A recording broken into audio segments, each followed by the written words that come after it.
وعن سهل بن سعد رضي الله تعالى عنه قال قال رسول الله صلى الله عليه وسلم لو كانت الدنيا تعدل عند الله جناح بعوزة ما سقى كافرا منها شربا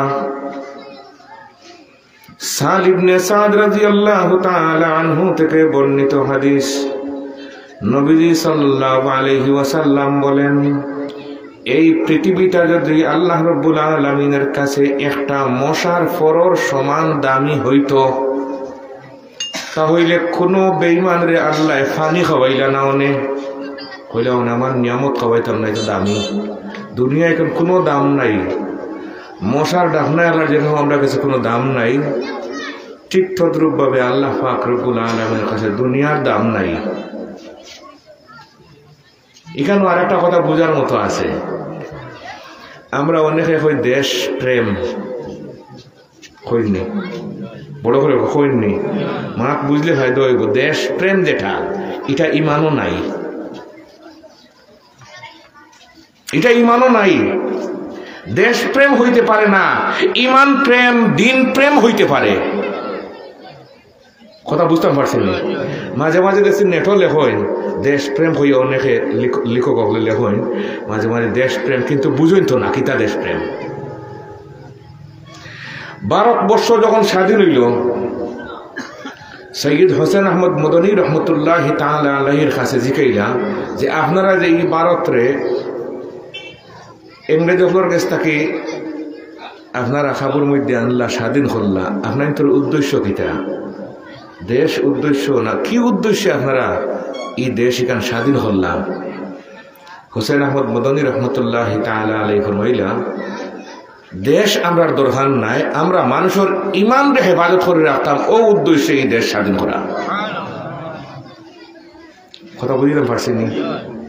দেশ না ইমান, কারণ দুনিয়ার কোনো দাম নাই।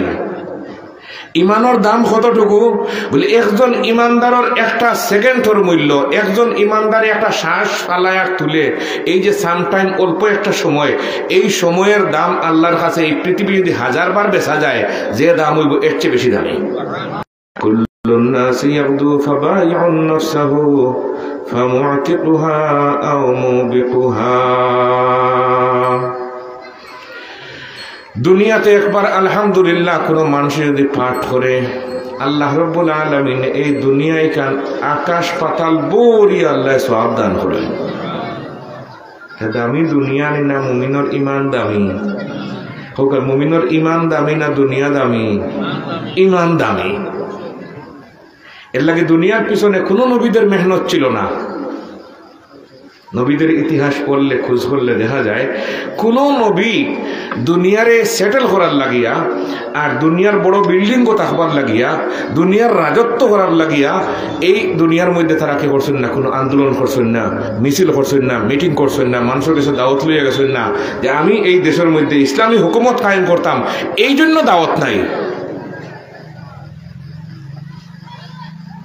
দাওয়াত হচ্ছে ইমান কায়েমের জন্য। কি কায়েমের জন্য? ইমান কায়েমের জন্য। আমরা নবী থেকে শুরু করে নিয়ে আদম আলাইহিস সালাতু ওয়াস সালাম, নূহ আলাইহিস সালাতু ওয়াস সালাম পর্যন্ত আম্বিয়া ইকরাম আলাইহিস সালাতু ওয়াস সালাম মানুষের কাছে ইমান পৌঁছে দেওয়ার জন্য রক্তাক্ত হয়েছে। عن عبد الله بن مسعود رضي الله تعالى عنه قال كأني أنظر إلى رسول الله صلى الله عليه وسلم يحكي نبيا من الأنبياء ضربه قومه فدمه وهو يمسح الدم عن وجهه وهو يقول اللهم اهد قومي فإنهم لا يعلمون। কোনো এলাকারে গেরাও করার লাগিয়া, কোনো এলাকা স্বাধীন করার লাগে কোনো নবীর মেহনত ছিল না। নবীদের মেহনত ছিল মানুষের ভিতরে আল্লাহর দিন পৌঁছে দেওয়া। সুবহানাল্লাহ নাই, আর কোনো উদ্দেশ্য না। এর লাগে আমরা নবী সাল্লাল্লাহু আলাইহি সাল্লাম মক্কা থেকে হিজরত করে মদিনা, সুবিধা হইল এখানে গেলে দাওয়াত দেওয়া যাইব। মানুষের কাছে দিনের কথা পৌঁছানি। روى البخاري بسنده عن عبد الله بن عمرو رضي الله تعالى عنه قال قال رسول الله صلى الله عليه وسلم بلغوا عني ولو آية وحدثوا عن بني إسرائيل